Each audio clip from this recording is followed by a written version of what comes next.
In past years, I've addressed the most pressing dietary issues of our time. Like, what's the healthiest variety of apple? Or what's the most nutritious nut? Or dried fruit? Or what's the best bean? What's the best berry? What's the best bowel movement? Right? We had fun.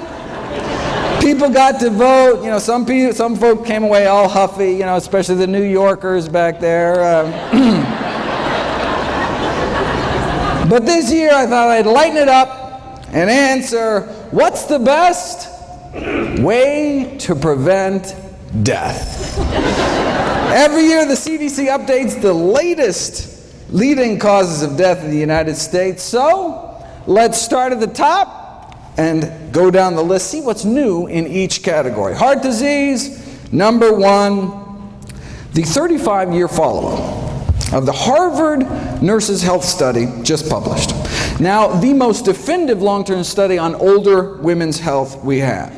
Since the study started, thousands of participants died, but that allowed them to study the risk factors for mortality. Because heart disease was the leading cause of death, it comes as no surprise that dietary cholesterol intake, right, was a significant risk factor for dying. The second leading cause was smoking-related cancer deaths. But what's so neat about this study is that it's a competing risks analysis. Right? So it allowed them to compare different risks to one another. So consuming the amount of cholesterol found in just a single egg a day appears to cut a woman's life short as much as smoking 5 cigarettes a day for 15 years. The most protective behavior they found was fiber consumption. Eating just a cup of oatmeal's worth of fiber a day appears to extend a woman's life as much as 4 hours of jogging a week.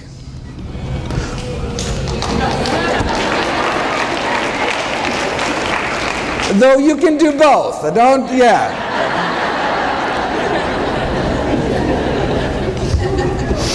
So it's worth noting that, look, the intake of cholesterol only found in animal foods was associated with living a shorter life, and the intake of fiber only found in plant foods associated with living a longer life. The one specific food most tied to longevity was nuts.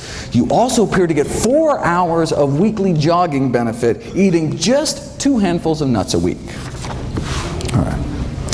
Yeah, heart disease, number one cause of death, but what if your cholesterol is normal? Right? Hear that all the time from patients, right? Have to break it to them. Look, having a normal cholesterol in a society where it's normal to drop dead of a heart attack, not necessarily a good thing. And remember, it's our number one killer, right? In a huge study last year, most heart attack patients fell within the recommended targets for cholesterol, demonstrating that the current diet guidelines just are not low enough to cut heart attack risk. Close to half of heart attack victims had cholesterol levels classified in the guidelines as optimal, though I'm not sure their grieving spouses and orphan children will take much comfort in that fact. What is considered optimal is still way too high. Yeah, having a below average cholesterol, reduces your risk, but as the editor-in-chief of the American Journal of Cardiology wrote more than a decade ago, it's time to shift, right, from just decreasing risk to actually preventing and arresting atherosclerosis. We don't want low risk, we want no risk. How do you do it? Well, for the buildup of plaque in our arteries to cease, it appears that we have to get our total cholesterol down to be about 150, right? In other words, the cholesterol must be lowered to that of your average pure vegetarian. Now, but because relatively few people are willing to abide by the vegetarian lifestyle, drugs are required, to get down to similar levels, right? So it's our choice. Now notice though, even though the average vegan has a cholesterol of 150, it doesn't mean that all vegans have 150. That's why I do free cholesterol screenings here at Summerfest. Stop by my table, a little drop of blood, just take a couple minutes. I'd be happy to do that for you. All right, so it's our choice, diet or drugs. why not just choose the drugs, right? Well, no, that's a good question. Well, as the good doctor noted last night, the FDA just announced newly mandated safety labeling by law to cholesterol-lowering statin drugs, right? So this is Lipitor, Mevacor, Crestor, Zocor, Vytorin, that kind of thing. The FDA issued new side effect warning labels this year regarding the increased risks, brain-related risks, associated memory loss and confusion, an increase in blood sugar levels, as well as new onset diabetes. One prominent cardiologist described this kind of Faustian bargain: yes, fewer heart attacks, but more diabetes, right? With all the memory loss and confusion caused by these drugs, folks may have forgot there's actually a way to reduce the risk of heart attacks and diabetes at the same time. Called the plant-based diet. All right, now cholesterol is just half of the heart disease story. The other half is inflammation. Right? We've known for 15 years that a single meal high in animal fat, sausage and egg McMuffin was used in the original study, can paralyze our arteries, right? Cutting their ability to relax normally in half within hours of eating animal products. The whole lining of our vascular tree gets inflamed and stiffened, right? And just as that inflammation, so here's hours, right? 1, 2, 3, 4, 5, 6.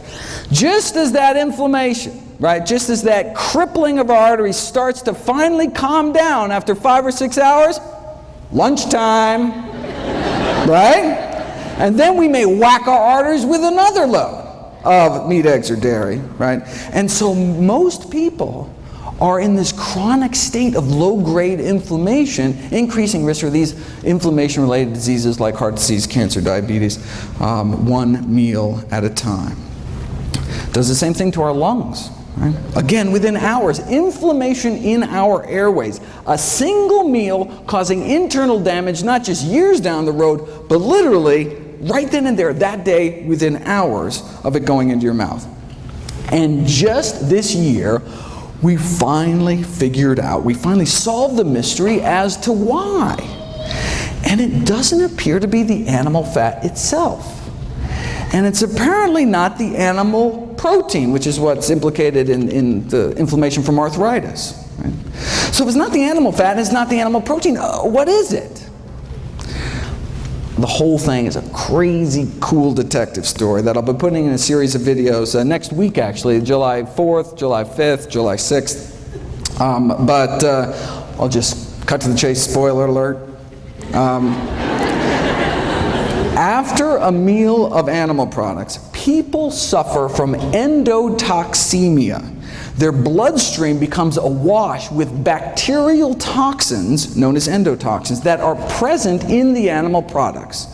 So, I mean, no wonder our body goes crazy. These dead meat bacteria toxins aren't destroyed by stomach acid, aren't destroyed by pancreatic enzymes, right? Aren't destroyed by cooking. They tried boiling meat for hours, still didn't work. And so these bacterial toxins were found to be highly resistant to cooking and our body's best attempts at acid and enzyme digestion.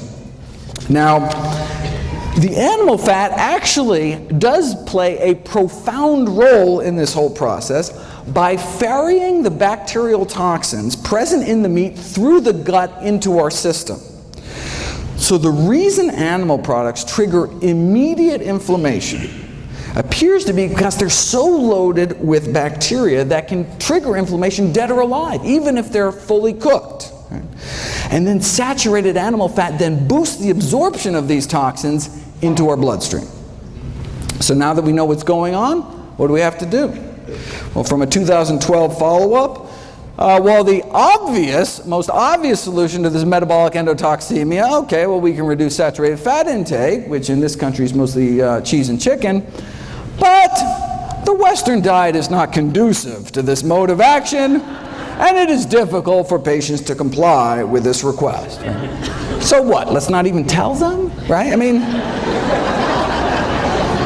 this patronizing attitude in the medical profession of, oh, patients won't change their diet or stop smoking. I mean, even if it's going to kill them, you know, so why bother, right?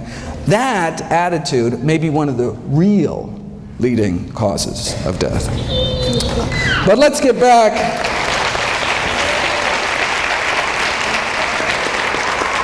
But let's get back to the official list and take on cancer next. What's the latest? Well, we know from the largest forward-looking study on diet and cancer ever performed by humanity, the incidence of all cancers combined lower among vegetarians than meat eaters, especially some of the fastest growing tumors like lymphomas and leukemias. And for that, the worst meat was actually poultry, chicken.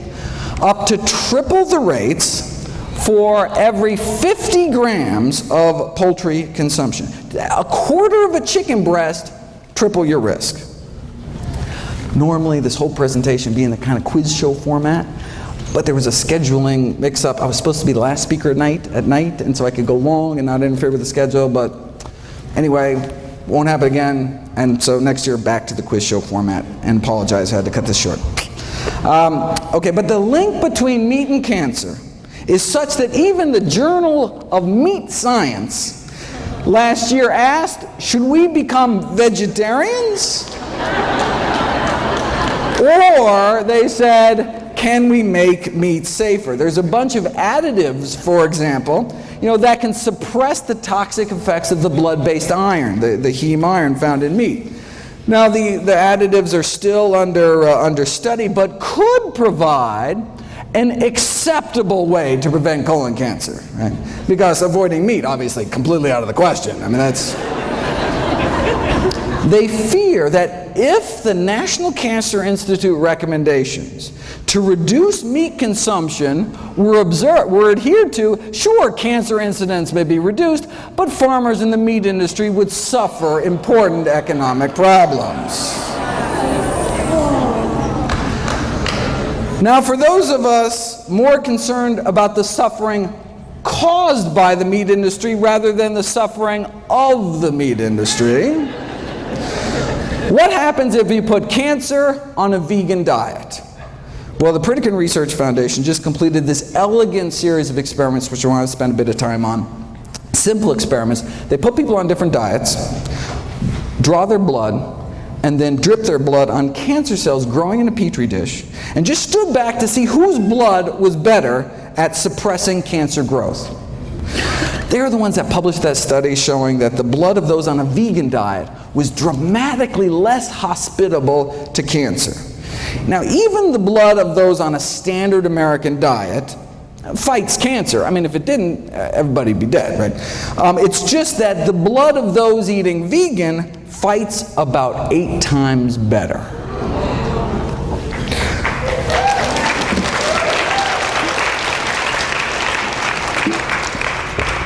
The blood of those on a standard American diet suppresses cancer growth by about 9%. You put people on a plant-based diet for a year, though, and their blood just tears it up.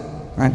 The blood circulating through the bodies of vegans has nearly 8 times the stopping power when it comes to cancer cell growth. Now, this is for prostate cancer, most common cancer among men. For women, it's breast cancer.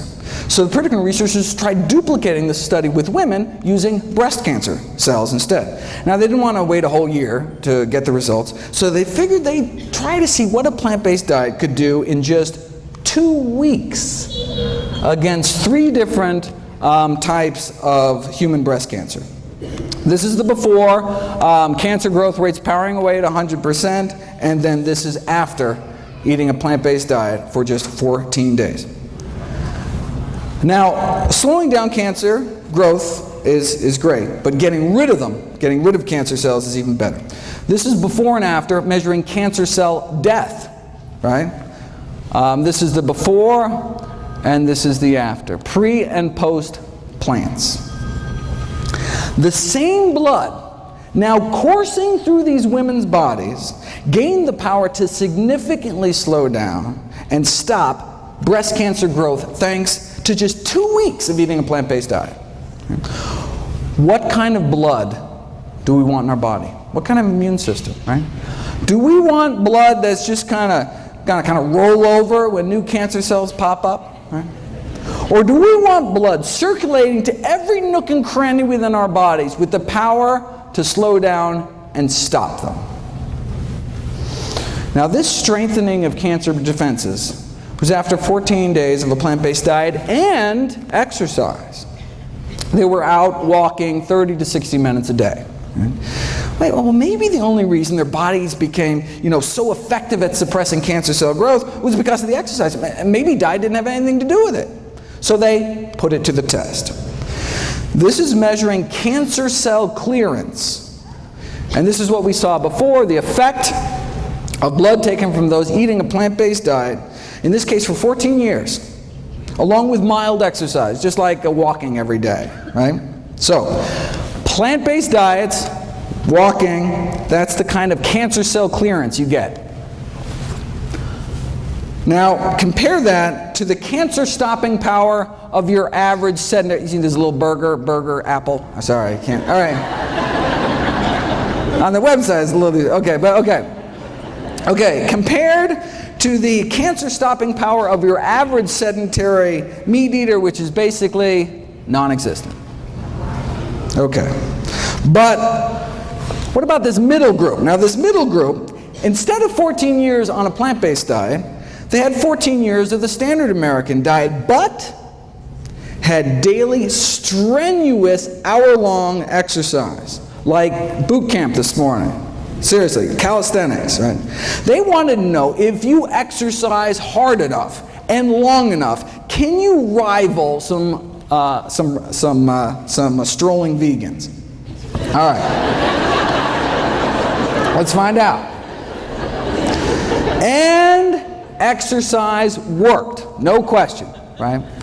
But literally 5,000 hours in the gym, no match for a plant-based diet.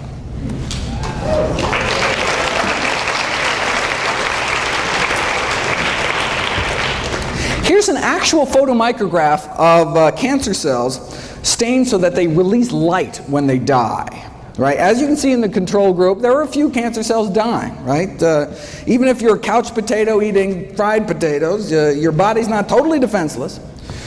But here's the hardcore strenuous exercise group, right? Cancer cells dying left and right, but nothing appears to kick cancer butt more than a plant-based diet. Why, though? Some people don't care, but I'm always curious. All right, how does a simple dietary change, right, make one's bloodstream so inhospitable to cancer after just a few days? We didn't know until last year, when they sought to determine the underlying mechanisms for these anti-cancer effects. All right. And it is a wild story. I have a whole series of videos coming out about it. The story involves little people and big big dogs and little dogs. It involves marshmallows, Tinker Toys, cannibalism, and vegan bodybuilders. From beefsteak to beefcake. I wish I had time, believe me. But the videos will be up soon. Bottom line, the answer to the Pritikin puzzle is IGF-1, insulin-like growth factor 1. Is the cancer-promoting growth hormone involved in every stage of cancer growth, spread, metastases, cancer invasion. But you put people on a plant-based diet and their IGF-1 levels, plant-based diet go down. And if they continue to be on a plant-based diet, this is just after a few weeks, if you're on a plant-based diet long-term, levels drop even further. And their IGF-1 binding proteins go up. That's one of the ways our body suppresses cancer growth. Protect itself from cancer. Protect itself from excessive growth by releasing this binding protein into the bloodstream to bind up, to tie up IGF-1. It's like our body's, kind of emergency brake. Yes, in as little as 11 days. Right? A plant-based diet can reprogram your body to bring down IGF-1 production. Right? But what about all the IGF-1 that's circulating from the bacon and eggs you ate last week? Right? So the liver releases the snatch squad of binding proteins to tie up, to take all this IGF-1 out of circulation. And as you can see, it just gets better with time the longer we eat healthy. Here's the experiment that nailed IGF-1 as the villain. All right, same as last time. Go on a plant-based diet, and cancer cell growth rates drop dramatically, right? And cancer cell death shoots up. Already saw that. But then, here's the kicker. Right? What if you added back to the cancer the exact same amount of IGF-1 banished from your body by eating a plant-based diet? Eating plant-based diet goes back. Let's take that same IGF-1, add it back to the cancer, and see what happens, and it erases the diet and exercise effect. It's as if you never started eating healthy at all. Right? So that's how we know that lowering animal product consumption leads to lower IGF-1, which leads to lower cancer growth. But how low does our animal product consumption have to go? And how plant-based do our diets have to get? Well, let's look at the IGF-1 levels of meat eaters compared to vegetarians compared to vegans. Right? Does a plant-based diet, is it better at lowering circulating levels of IGF-1 compared to a meat-eating diet or a lacto-ovo diet? And this is what they found. Right? Only the vegans, so meat eaters, vegetarians, vegans, only the vegans had significantly lower levels, and the same relationship was found with IGF-1 binding protein levels, right? That's what we want higher. Again, we got nothing here. One really had to go to that final step, vegans, to significantly bind up all that excess IGF-1 in their bloodstreams. Right? This was a study done on women. What about vegan men? They found the same thing. So even though vegan men tend to have significantly higher levels of testosterone than both vegetarians or meat eaters, which actually can promote the growth of prostate cancer. But the reason a vegan diet can actually reverse the progression of cancer, which I've shown you in previous years, the Dean Ornish work, may be because of how low their IGF-1 levels are. So high testosterone, but still low cancer in the vegans. The bottom line is that male or female, right? Just eating a vegetarian diet did not seem to cut it, right? Didn't do your body many favors. Right? Looks like to get that significant drop in that cancer-promoting growth hormone levels, one really has to move towards eliminating animal products altogether. Now the good news is that now, based on what we know about IGF-1, we can predict that a vegan diet may be profoundly protective with respect to risk, for example, for breast cancer in older women. Okay, just 13 leading causes of death to go. All right, let's run through the list here. The top 3 killers used to be heart disease, cancer, stroke. Oh, that is so 2011. Now it's heart disease, cancer, and COPD, like emphysema. All right. So thankfully, COPD can be prevented with a plant-based diet and even treated with plants, if you want to check that out. Now, of course, the tobacco industry took these landmark findings a little differently. Instead of adding plants to people's diets to prevent emphysema, wouldn't it be simpler to just add them to cigarettes? And voila! The addition of acai berries to cigarettes evidently has a protective effect against emphysema in smoking mice.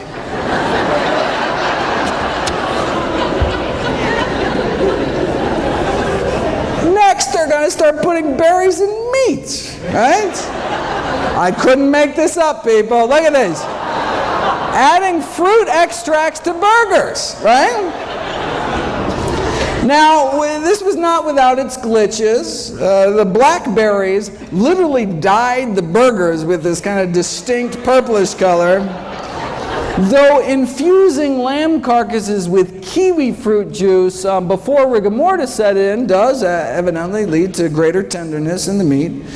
And it is possible to improve the nutritional profile of frankfurters by adding ground up grape seeds, though there were complaints that the grape seed particles, right, were visible in the final product. And look, if there's one thing we know about hot dog eaters, it's that they're picky about what goes in their food. Right?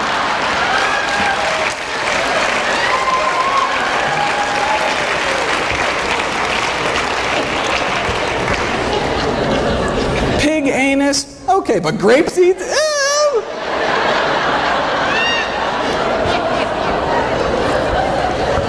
Preventing strokes. Number 4. Preventing strokes is all about eating potassium-rich foods. Potassium from the words potash. You take any plant, put it in a pot, reduce it to ash, and what you're left with is potassium. True story. But can anyone name me a plant food particularly high in potassium? Why is that like the one thing everyone knows about nutrition? Seriously. Like, did Chiquita have like this great PR firm or something? I bet you could walk into the Heart Attack Grill where they're eating food like this, right? Ask anyone, and they'd be like, I don't know, Dave, but I do know bananas got potassium, right? Right? All right.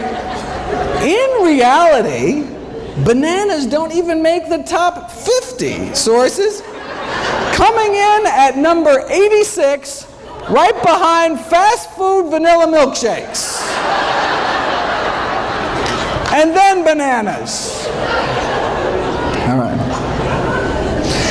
In the top 5 sources are tomato and orange concentrates, and in terms of the whole food sources, it is greens, beans, and dates. In fact, if you look at the next leading cause of death, right, bananas could be downright dangerous.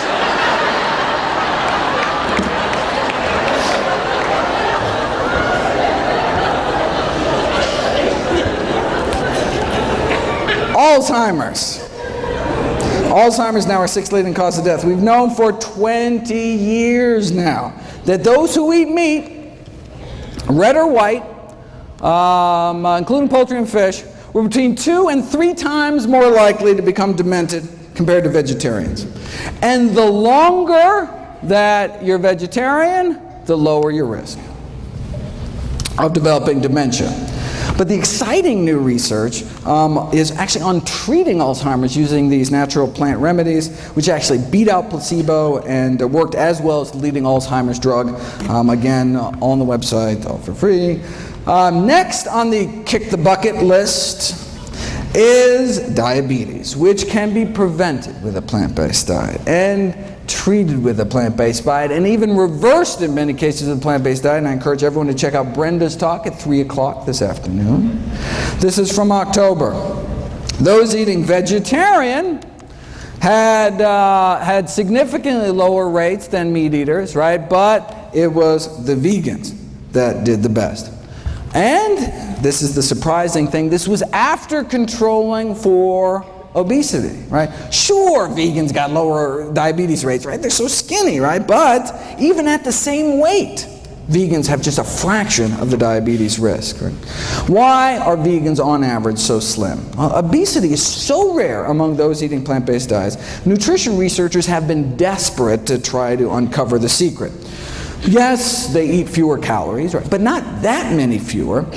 In the past years, I've gone through a number of theories to try to explain this. Maybe it's because people eating plant-strong diets, express more of that fat-shoveling enzyme in the mitochondria, the power plants of our cells. I've talked about that. Maybe it's because the gut bacteria populations are different.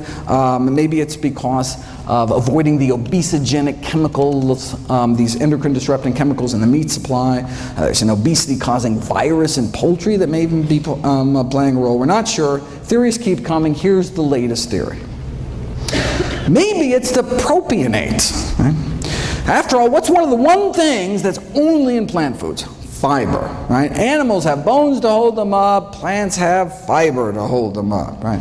Now we say, I thought fiber was defined as our inability to digest it, right? Well, true, we can't break down fiber, but the gazillions of good bacteria in our guts can. And what do they make with it? They make propionate, which gets absorbed into our bloodstream. So technically we can digest fiber, but just not without a little help from our little friends. But what does propionate do? Well, it inhibits cholesterol synthesis. That's good. It also appears to have what's called a hypophagic effect, meaning it helps us eat less by apparently slowing the emptying of our stomachs, which makes us feel fuller longer. Propionate regulates food intake, or whether it's because it slows the generation of new fat cells, but it results in this overall anti-obesity effect. And we can actually boost the populations of these good bacteria in our guts without taking probiotics, just by eating vegetarian, right? Because we're feeding our little friends with fiber. Animal foods also tend to be kind of calorically dense. For example, to walk off the calories found in a single pat of butter, you'd have to add an extra 700 yards to your evening stroll that day, right? Or a quarter-mile jog to each sardine we put in our mouth, right? And that's just the edible part. Right? And any who choose to eat 2 chicken legs better get out on their own 2 legs and go run an extra 3 miles that day to outrun weight gain. Right? And that's for steamed chicken, skin removed. Here's the latest. Meat consumption and prospective weight gain, right? We're talking hundreds of thousands of men and women studied across 10 countries with weight gain measured over a 5-year period. What did they find? Total meat consumption associated with weight gain in men and women. The conclusion is that the decrease in meat consumption may improve weight management. And this was after controlling for initial weight and physical activity, education level, smoking status, total energy intake. What? That's the kicker. This was after controlling for calories. Right? The link between meat and weight gain remained even after controlling for calories, meaning you have 2 people eating the same number of calories, the one eating more meat may gain more weight. They even calculated how much more. Intake of 250 grams of meat a day, which is nothing compared to what the U.S. eats, will lead to an annual weight gain of 422 grams, higher than the weight gain experienced with the same calorie diet with lower meat content. Right? After 5 years, the weight gain would be about 5 pounds more. So same calories, yet 5 pounds heavier eating meat. And steak was nothing. The strongest relationship between annual weight gain was observed for poultry. Right? Let's say you start out at a normal weight, eat a hamburger every day. Right? Well, this is how much extra weight you'd gain in addition to the calories that are present. And if you ate the same number of calories instead of processed meat, like a ham sandwich with 3 slices of deli meat, you'd be up to here. And then half a chicken breast puts you up to here, again, above and beyond the calories. Right? In conclusion, our results indicate that meat intake positively associated with weight gain. This persisted after adjusting for energy intake, and therefore we're in favor of this public health recommendation to decrease meat consumption for health improvement. Right? For more, make sure to check out the meat industry's take on this study, very interesting, as well as PCRM's wonderful work trying to put a vegan diet to work in a corporate setting. Kidney failure, 8th leading cause of death, can be prevented with a plant-based diet, can be treated with a plant-based diet. Why? Because our kidneys are highly vascular organs, right? That's why kidneys look so red inside. Right? Our 2 little kidneys filter through our entire bloodstream. And so, if the standard American diet is so toxic to blood vessels in our heart, brain, and pelvis, leading to heart attack, stroke, sexual dysfunction, what might it be doing to our kidneys? Long story short, Harvard researchers found 3 significant risk factors for declining kidney function, meaning you start to lose protein out of your urine. Your body's not supposed to be peeing out its protein. The 3 risk factors for declining kidney function were animal protein, animal fat, and cholesterol. Right? It's not protein, it's not fat. Animal protein, animal fat. No relationship found with plant protein and plant fat. Not only do vegans appear to have better kidney function, but dramatic improvements were found treating kidney failure patients with pure vegetarian diets after just 1 week. All right. Leading killer number 9 is people dying from respiratory infections. Check out my video, Kale and the Immune System, talking about the immunostimulatory effects of kale. Is there anything kale can't do? And if you look at my video, Boosting Immunity Through Diet, which is actually, if you can see this, June 28th, this is just the video of the day that went up on Wednesday. You can see that eating just a few extra fruits and vegetables can significantly improve one's immune response to pneumococcal pneumonia. Suicide is number 10. Now, last year at Summerfest, I talked about improving mood through diet. We know vegetarian diets have been associated with healthier mood states, but you don't know if it's cause and effect until you put it to the test. And that's what was done this year. You take regular meat eaters and you remove meat, fish, poultry, and eggs in this study from their diets. And you can see a significant improvement in mood scores after just 2 weeks. I mean, it can take drugs like Prozac, months to take effect. In fact, the way drugs like Prozac work is they boost the levels of the so-called happiness hormone serotonin. Did you know that there is serotonin in plants? I had no idea. I certainly didn't. But there's serotonin and dopamine and all sorts of human neurotransmitters in plants. So much so, there's been a call to start treating depression with high-content sources of serotonin. Like plantains, pineapples, bananas, kiwis, plums, and tomatoes. Right? And what's the side effects? You get a little seed stuck in your teeth or something? Right?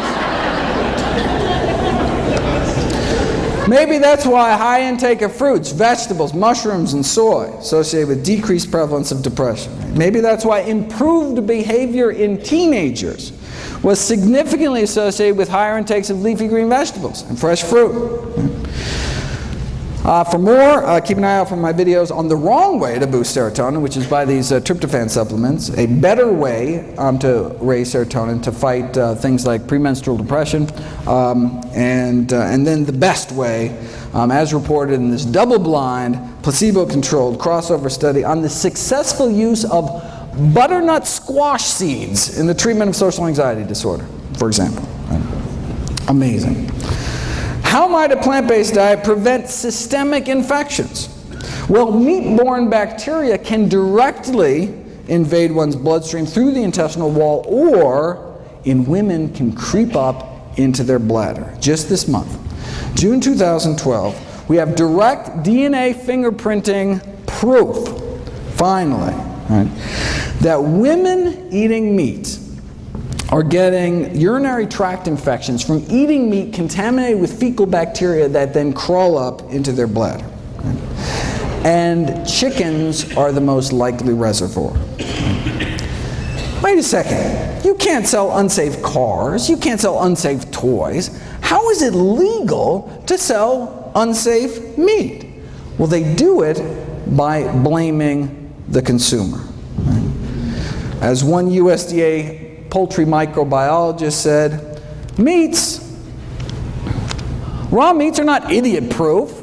They can be mishandled, and when they are, it's like handling a hand grenade. You pull the pin, someone's going to get hurt. See, if we get sick, it's our fault. Right? Now, while some may question the wisdom of selling hand grenades in supermarkets,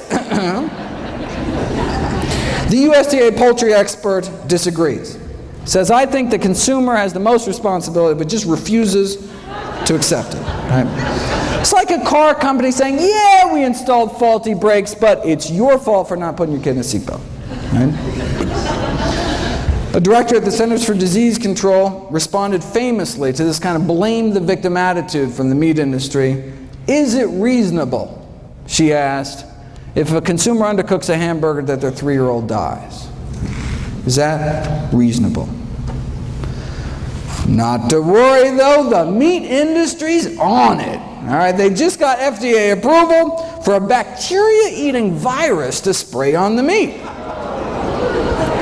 Now, some have raised concerns about these so-called bacteriophages, such as the possibility that these viruses can spread toxin genes between bacteria, which wouldn't be good, especially given the difficulties in preventing large numbers of these viruses from being released into the environment from the slaughterhouses. All right.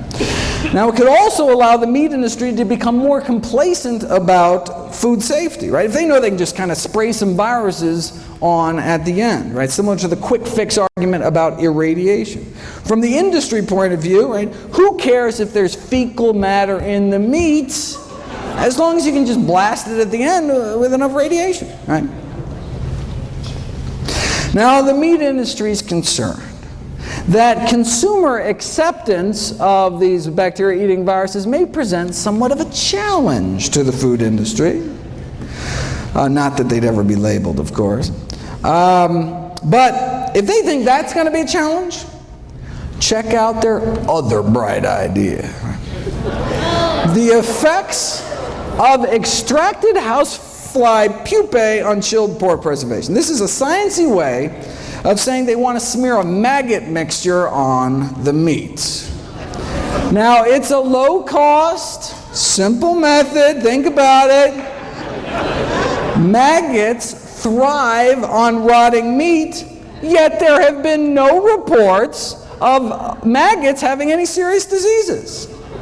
Not that anyone's really checked, but, right? Indicating that they have a strong immune system, right? They must be packed with some kind of antibacterial properties, otherwise they die themselves eating rotting meat, all right? So, they took maggots that were 3 days old, washed them, dried them, kind of toweled them off, put them in a tissue blender, kind of a little Vitamix action there, and then voila, safer meat.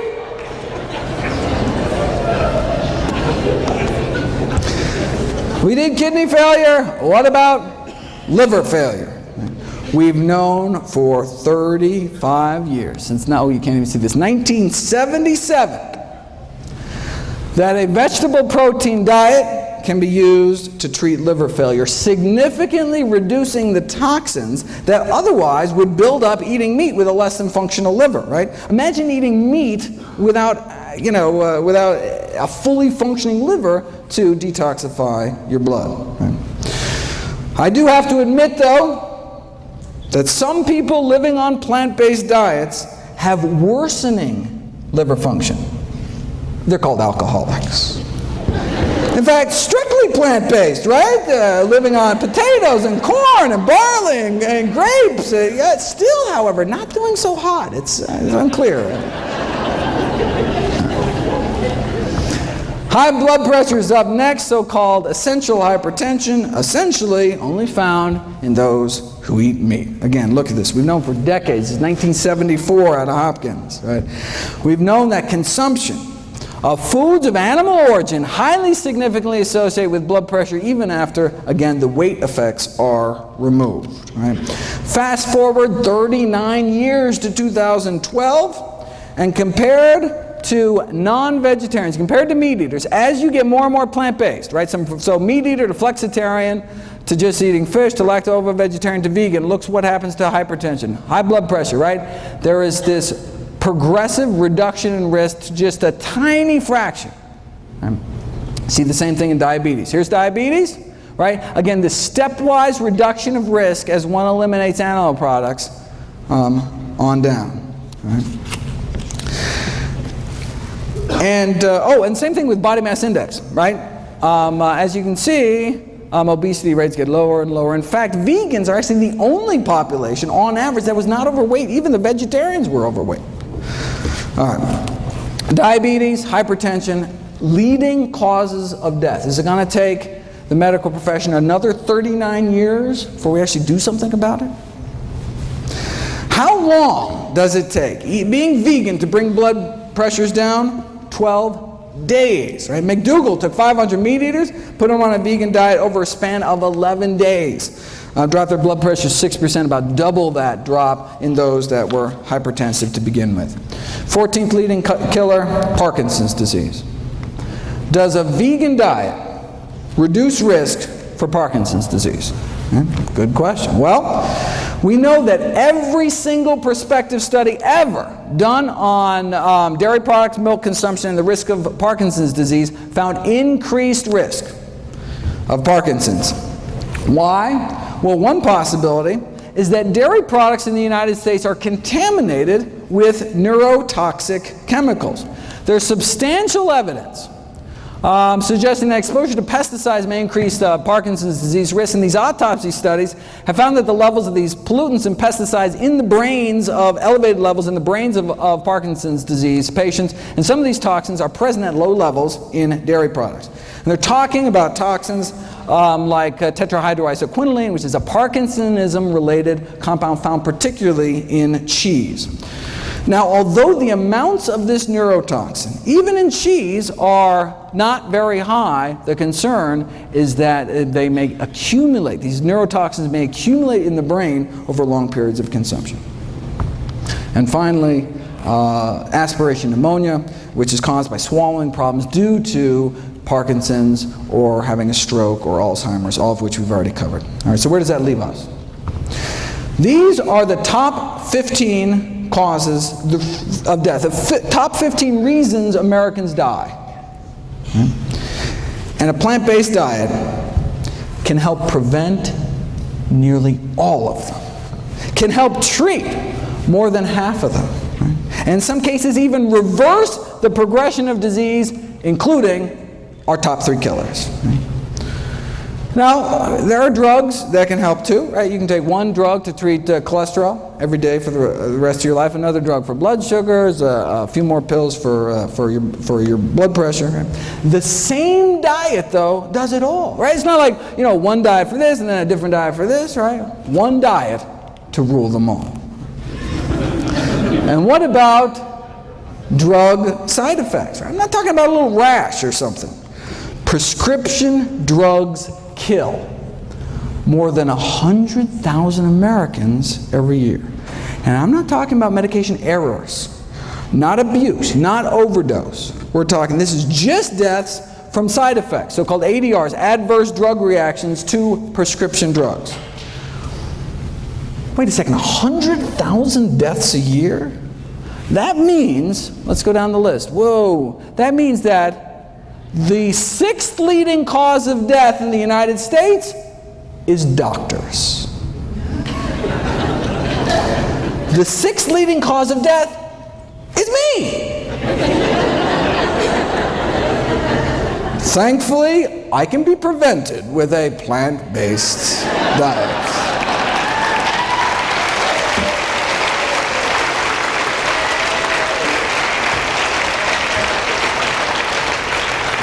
Seriously though, compared to 15,000 American vegetarians, meat eaters had about twice the odds of being on aspirin, sleeping pills, tranquilizers, antacids, painkillers, blood pressure medications, laxatives, and insulin, right? So plant-based diets are great for people that don't like taking drugs, don't like paying for drugs, and of course don't like risking adverse effects, right? Now this study did show that plant-based diets have their own side effects. Side effects include a lower risk of chronic disease, fewer allergies, fewer surgeries. We're talking fewer varicose veins and hemorrhoids, even fewer hysterectomies. And we're not talking just the big killers, right? Not just less heart disease, cancer. This is the longest study on vegetarians in human history. Not just less heart disease and stroke and high blood pressure and diabetes, but less diverticulosis, less, if you can read this, less diseases overall, right? That's the side effects of a plant-based diet, less disease overall. Here's the allergies thing. Again, longest running study on vegetarians in history. Women who eat meat compared to vegetarians appear to have a 30% greater risk of reporting chemical allergies, 24% asthma, more drug allergies, even more bee sting allergies, 15% more hay fever. A new side effect of plant-based diets we just learned about last year, fewer cataracts, right? That's what we get, fewer cataracts, the leading cause of blindness and vision loss. Compared to those just eating a single serving of meat a day, right, in one meal, those eating half a serving a day dropped the risk 15%. Just eat fish, dropped about 21%. Get rid of fish, drop 30%. Get rid of eggs and dairy, full 40% drop in risk. And that's all in addition to my favorite side effect of plant-based diets, helping to prevent 15 out of our 16 top killers. Want to solve the healthcare crisis? I've got a suggestion. Imagine if our nation embraced a plant-based diet. Right? Imagine if we just significantly cut back on meat. Well, there's actually one country that did it. After World War II, Finland joined us and started packing on the meat, eggs, and dairy. And by 1970s, the mortality rate from heart disease of Finnish men was the highest in the world, even put us to shame. So, look, they didn't want to die, so they got serious. Heart disease is caused by high cholesterol. High cholesterol is caused by high saturated fat intake. So the main focus of the strategy was to reduce the high saturated fat intake in the country. So this means here that's cheese, chicken, cake, and pork, basically. All right. So a berry project was launched to help dairy farmers switch to berry farming, right? Whatever it took.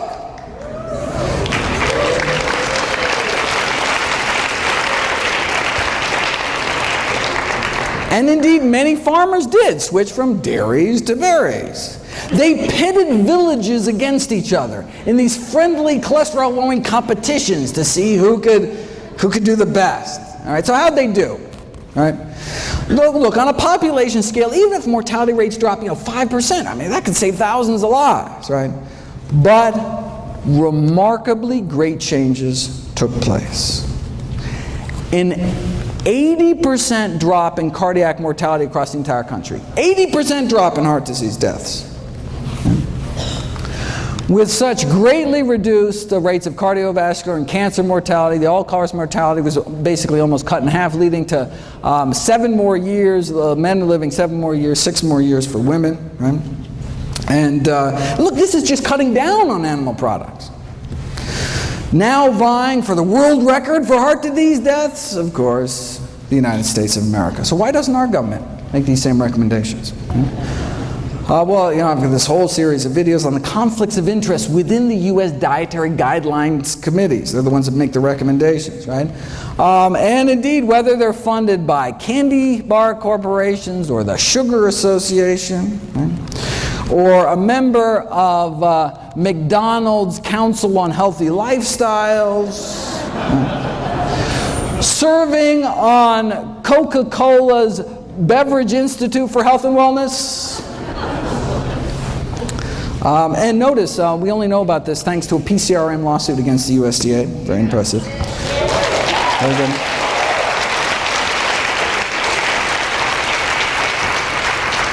One committee member served as the Duncan Hines brand girl and then as the Crisco brand girl. These are the folks, all right, dictate U.S. nutrition policy, right? If you read the official dietary guideline recommendations, you'll note that there is no discussion at all of the scientific research on the health consequences of eating meat. Why? Because if the committee actually discussed this research, it would be unable to justify its recommendation to eat meat at all, as the research would show that meat increases the risk for chronic diseases, contrary to the purpose of having dietary guidelines in the first place, right? Thus, by simply ignoring the research, the committee is able to come to a conclusion that would otherwise look improper, right?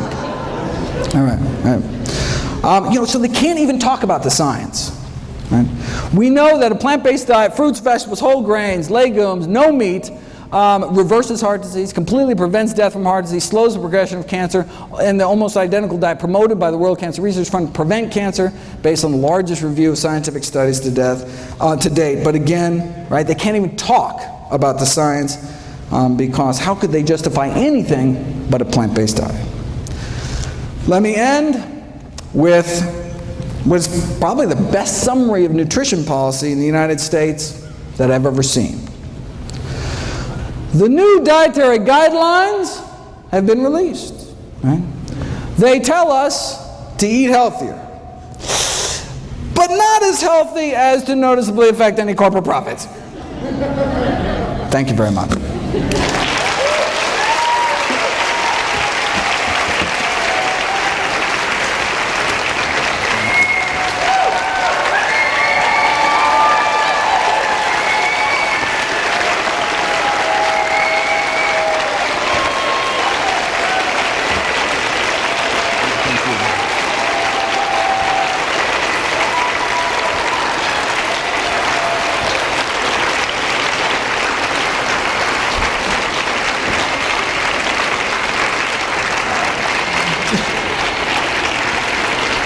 Don't forget to check out my new video every day. Please share the site with friends and family. Buy them all DVDs, all proceeds to charity. And remember, please feel free to stop by for a free cholesterol check. See everybody there. Thank you, Dr. Gray.